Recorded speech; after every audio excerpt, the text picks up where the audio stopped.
बच्चा जानता है कि ऑल ड्राइवर कल्याण संघ भारत में एक ऐसा संगठन है जो ड्राइवर के हितों के लिए लड़ाई लड़ रहा है और ड्राइवरों के हक को दिलाने के लिए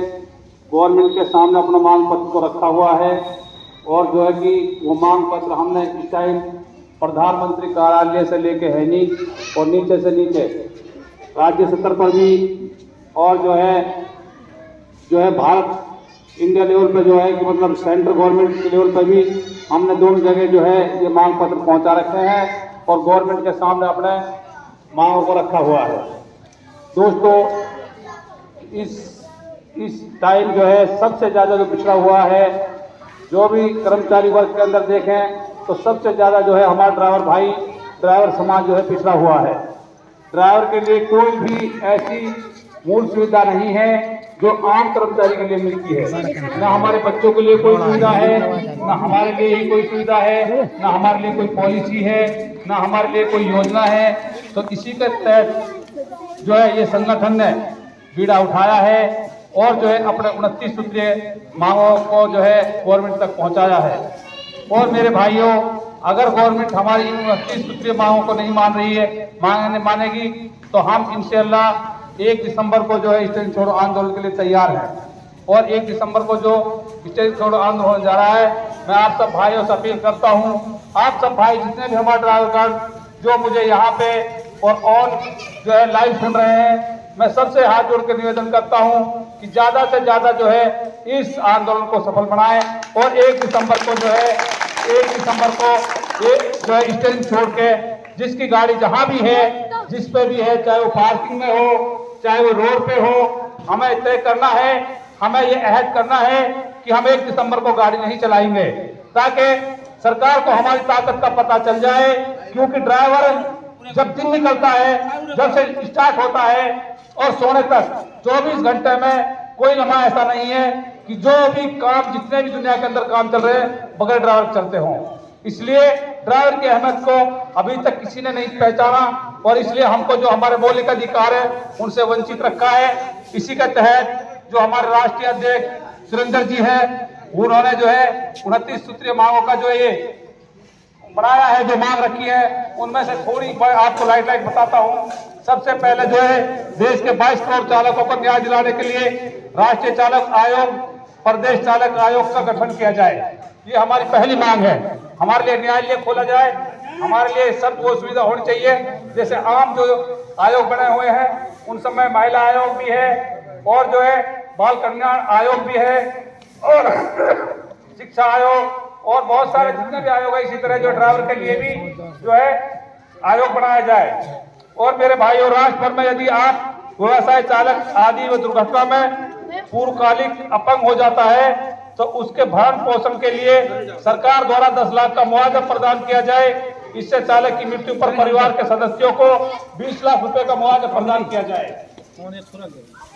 इसलिए मैं मोटी मोटी मांगों का आपको बता रहा हूँ ताकि आप लोगों को पता चले कि आयोग किस चीज की लड़ाई लड़ रहा है और कैसे ये जो है संघर्ष कर रहा है और सरकार से किन मांगों के लिए, अपनी मांग मनवाने के लिए जद्दोजहद कर रहा है।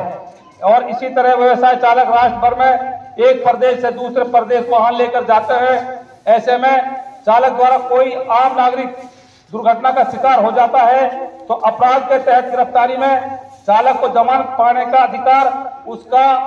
जो वैलिड लाइसेंस है वही माना जाए, ना कि वहां का लोकल जमानत की मांगा जाए। ये हमारी मांग है। उसके लाइसेंस पे उसकी जमानत होनी चाहिए। और भाई जो है कि वह ऐसा चालक जो देश भर में सामान की आमद और प्रांत से दूसरे प्रांत पहुंचाते हैं, उनका प्रशासनिक, पुलिस, उगाही एवं उत्पीड़न बंद किया जाए। जो हम जो माल लेके जाते हैं दोस्तों, हर ड्राइवर को पता है कि एक प्रदेश से दूसरे प्रदेश जो हम घूमते हैं, कोई एंट्री के नाम पे, कोई टोल कोई उसे उगाही के नाम पे, कोई ये है कि भाई यहाँ पे जो है पर्ची कटती है और बहुत सारे ऐसे होते हैं जो जिसमें पुलिस उगाही करती है, वो सब जो है बंद होना चाहिए। और मेरे भाई, चालक को 20 लाख का मैच्योरिटी बीमा दिया जाए, चालक को 10 लाख का एक्सीडेंट मेडिकल बीमा दिया जाए। आज हमारा ड्राइवर भाई कोई भी जो है एक्सीडेंट हो जाता है और उसको जो है चोट लग जाती है या उसका पैर फ्रैक्चर हो जाता है, हाथ फ्रैक्चर हो जाता है, मालिक का सिर्फ इतना काम है कि वो अपनी गाड़ी को लेके है नहीं आ जाता है और ड्राइवर को फौरी तौर पे जो है थोड़ी बहुत मेडिकल सुविधा दे के है नहीं, फिर उसको हमेशा हमेशा के लिए उसके घर पे उसको मजबूर होने के लिए पटक देता है। इसलिए हमारी मांग है कि चालक को कम से कम 10 लाख का एक्सीडेंट मेडिकल बीमा हो दिया जाए, ताकि वो अच्छी से अच्छी हॉस्पिटल में अपना इलाज करा सके और जो है वो उसके लिए वंचित ना रहे। और जैसे ओला उबर जैसी ऐप बेस्ड कंपनियों को सरकारी कानून का अधीन ही संचालन करे। चालक की 8 घंटे की और 26 दिनों की ड्यूटी हो। आज ड्राइवर जो है 24 घंटा गाड़ी चलाता है, यहाँ तक कि उसके लिए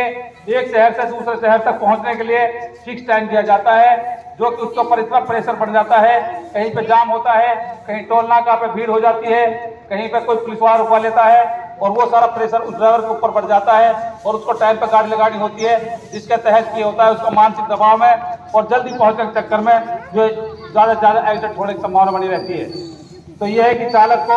8 घंटे की और 26 दिनों की ड्यूटी हो, चालक को सम्मान मिले और हम सब की कॉमन पॉलिसी भी बढ़े, चालक की तनख्वाह में वृद्धि हो, चालक और खलासी का प्रतिदिन भत्ता लोकल क्षेत्र के महंगाई के हिसाब से दिया जाए और सभी कमर्शियल वाहनों पर लगने वाले राज्यों का टैक्स एक समय पर ही किया और रोड टैक्स बंद करें। नेशनल हाईवे पर तथा स्टेट हाईवे पर एम्बुलेंस की सुविधा और बढ़ाई जाए। तो मेरे दोस्तों, ये मोटी मोटी जो है हमारी मांगे हैं गवर्नमेंट के सामने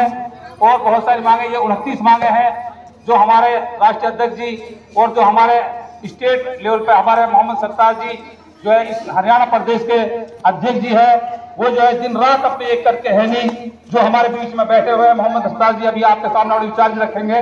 भाई उन्होंने जो है अपने रात दिन एक करके अपने लड़ाई ड्राइवर भाइयों के लिए जो है इस लड़ाई को लड़ रहे हैं। इसलिए मैं सबसे अपील करता हूं कि हम सब उसके बाजू और उसकी हिम्मत के लिए उसके हाथ बने, उसके पांव बने, उसकी हिम्मत बढ़ाए और हम कंधा से कंधा मिलाकर उसके साथ खड़े हों। इंशाअल्लाह ये नहीं कि गवर्नमेंट हमारी मांग को नहीं मानेगी, एक दिन वो आएगा जब जो है ड्राइवर की मुख्यधारा से जुड़ेगा और हमारे मौलिक अधिकारों को सरकार देगी। और इसी के साथ मैं अपना व्यवस्था हूँ। जय हिंद, जय भारत।